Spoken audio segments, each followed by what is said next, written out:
not a game, it's a rich thing.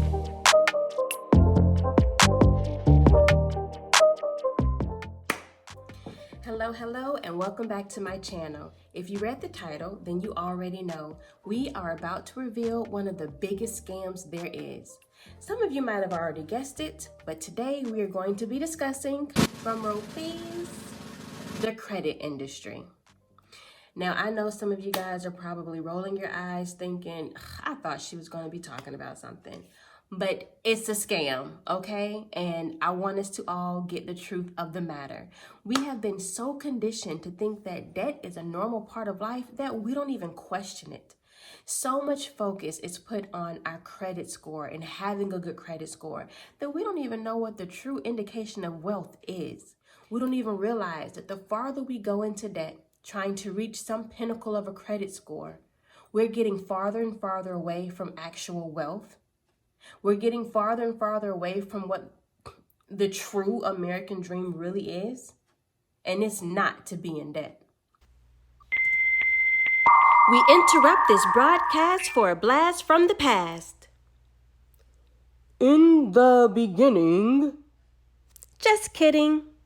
We will begin with the American dream. According to the widely cited Wikipedia, the American dream is a national ethos of the United States, the set of ideals in which freedom includes the opportunity for prosperity and success, as well as an upward social mobility for the family and children, achieved through hard work in a society with few barriers. So no, being in debt is not identical to prosperity or success.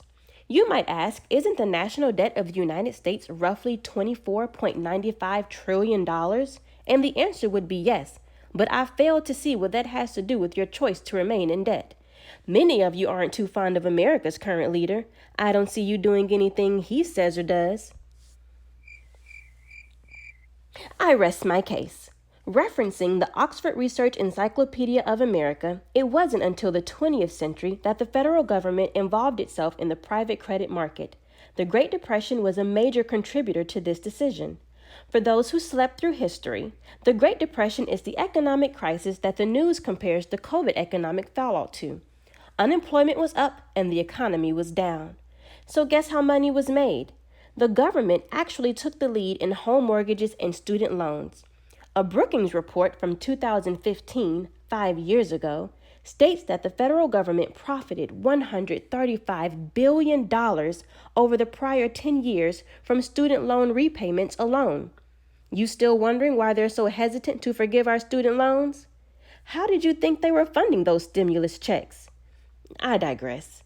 Did you know before 1917 it was actually illegal for lenders to charge interest rates that resulted in a profit? Might be why credit was not as popular back then. Consumer credit wasn't even a thing. Meaning, borrowing for a pleasure was non-existent. If it wasn't a need, it wasn't purchased on credit. But after the Great Depression, credit was seen as a means to an end, and it has ended up with a lot of fat pockets for America and its corporations, and has left Americans with a lot of starving bank accounts. Just food for thought. True or false? Your credit score is a clear indication of wealth or financial success. The answer is false. When this video is all said and done, I want us to have a completely different perspective of how we look at debt, at how we look at credit industry as a whole. And first and foremost, I want us to understand that debt is a billion-dollar business. Money is made from this. And if you want to know how, listen up.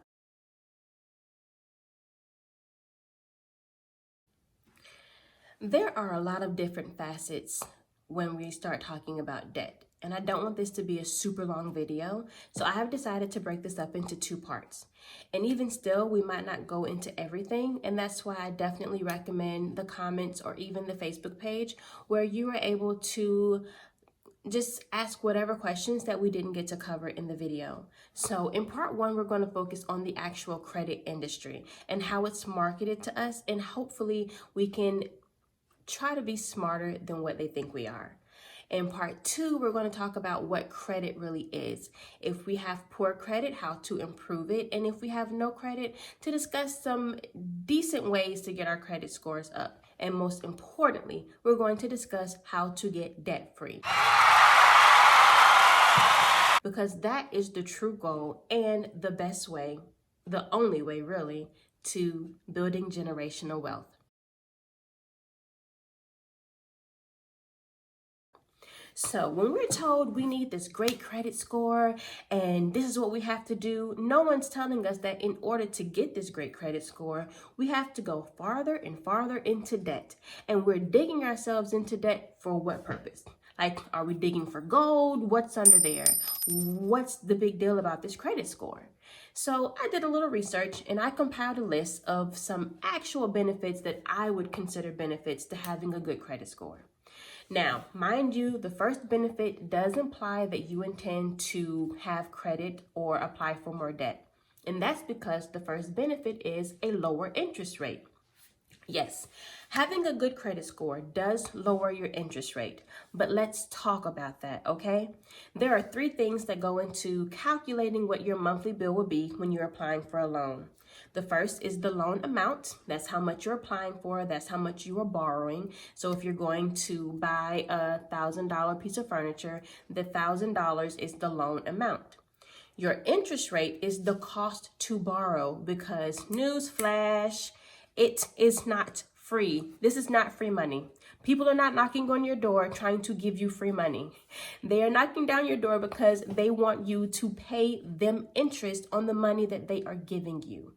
It is a cost to borrow, and we are the ones paying the cost. So yes, having a good credit score does lower your interest rate, but it's still a cost.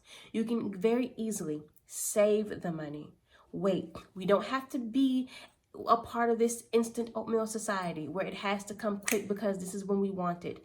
If we can discipline ourselves, save the money, make the purchase, then that extra money we put in interest, we can go treat ourselves to something else.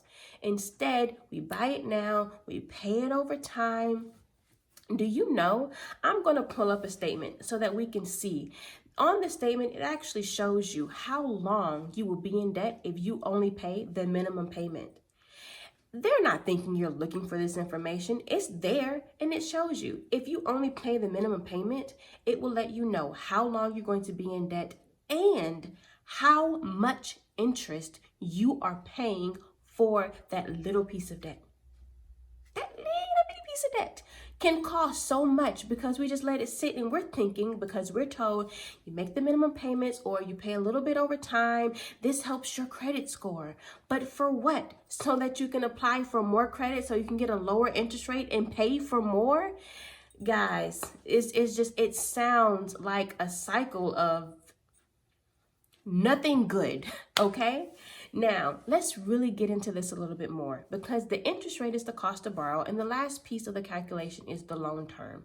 The loan term is how long you're going to have the loan, how long you are going to be in debt essentially. So it's just how they calculate the interest rate and the loan amount over a specific set of time.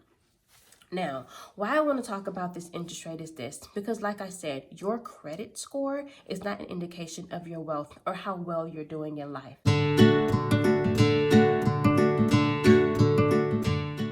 So when we moved back stateside from overseas and we started the process of purchasing our home, my husband and I, we kind of had credit score wars. Yes, we fell into it too, guys. I'm telling you, this thing is real.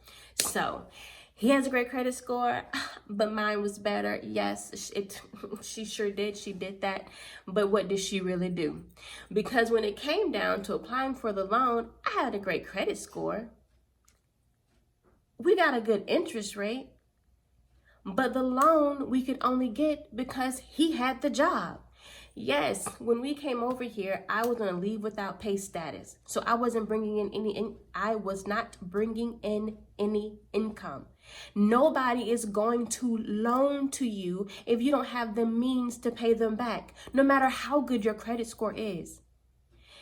He was the winner in this because he had a job.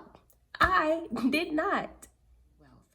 Another example, if you were to win the lottery today, If you were to come home tomorrow with $1 million, does it change your credit score? Does it change your credit outlook at all? I'm going to give you a hint. The answer is no. It does not. And how much sense does that make? Because you would think that you would want to loan to me regardless of what my credit score is, because I've got $1 million in the bank. They don't care about that. So even though you come home with $1 million and you can probably afford a majority of the things that someone else is going to swipe a card for or take a loan out for, it doesn't change your credit score. They're not looking at you as any differently, because it's not an indication of your wealth. You actually have a money, whereas the person who's borrowing it does not. But their credit score will tell you, you know what? You are a good borrower. You pay back that interest. You give us the money that we want. You help our bottom line. So we're going to keep giving you money. Your credit score is a calculation of what? Debt length, the type of debt, the newness of debt, just your debt history and your payment history. There's no calculation of income or wealth at all. The only thing that your credit score helps you with is getting a better interest rate, whereas your actual cash in the bank, that's your wealth. That is your wealth building product. The second benefit is better insurance rates. So car insurance rates, home insurance rates, when you have a good credit score, you are more likely to get better rates there. So that is a good benefit. It doesn't require you to apply for a loan. It does not put you into debt. This is actually a benefit for you, because car insurance, home insurance, those are things that you need. We will definitely be talking about that as well.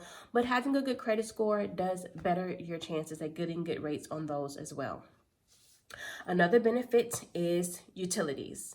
Utilities, cell phone contracts. If you've ever gone to apply for your water bill or your electricity bill, if you have a good credit score, you don't have to pay a deposit. Same thing with cell phones. When I used to work for AT&T, if you came in and had bad credit or no credit, it was automatically, I think, like a $500 deposit. If you have a good credit, you can start a new contract with no deposit down. So that is another benefit for having a good credit score. Another benefit to having a good credit score is you will be approved for renting properties, condos, apartments, whatever the case may be. When you have a good credit score, you will be approved for renting. The last two aren't really benefits, they're benefits-ish. One is negotiating power. Once you have been approved for the loan, then you've got the negotiating power to say, hey, I've been approved. I can walk away if I want, and then I take my free money with me. And there's some negotiating power to it. But the last one, I guess, is for bragging rights.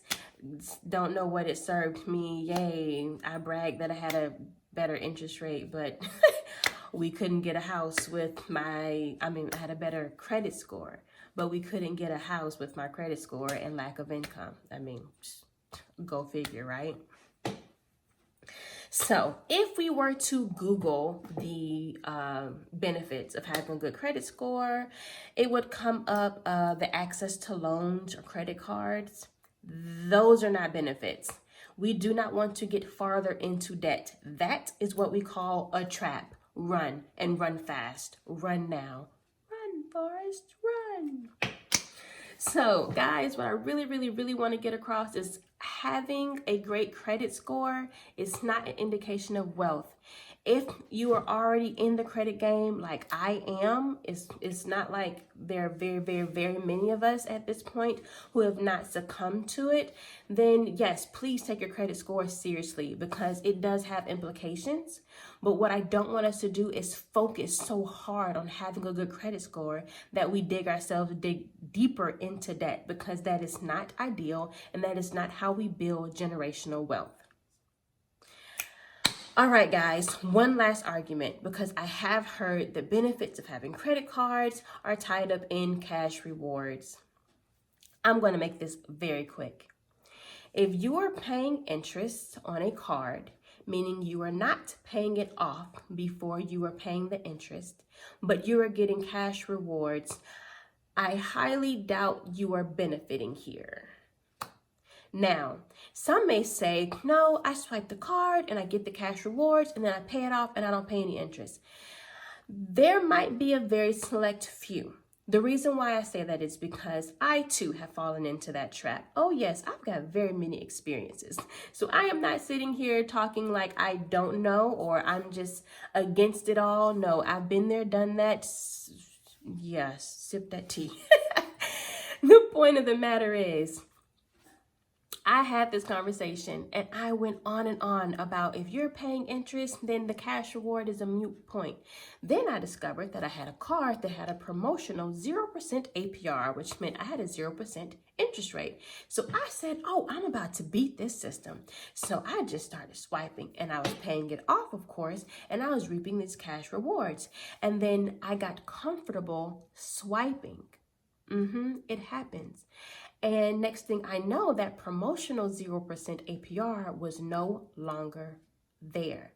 Next thing I know, there's interest showing up on the statement. So unless I paid the statement off before the interest continued to accumulate, the best I could probably do is break even to where the interest that I paid on the balance would equate to the cash rewards that I received. Thus, nobody won, but it's not worth it. Cash rewards is not a good reason to have a credit card or to swipe the card. So guys, this concludes this segment. Go get you something to drink, a snack, a restroom break, and join me back for part 2.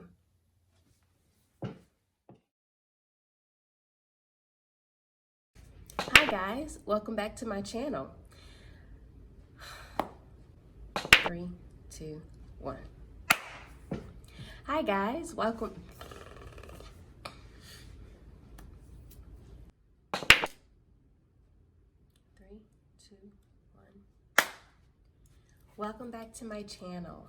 If you read the title and you saw the intro, then you already know. We are about to, see, I'm looking at that and not at this.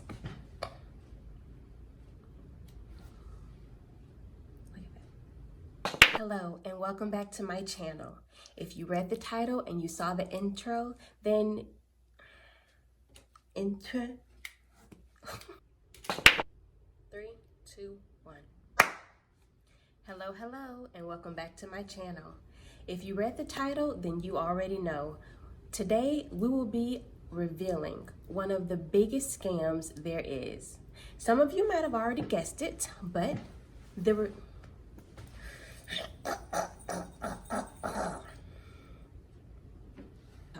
are 3 measurements when it comes to calculating your monthly expense when you are...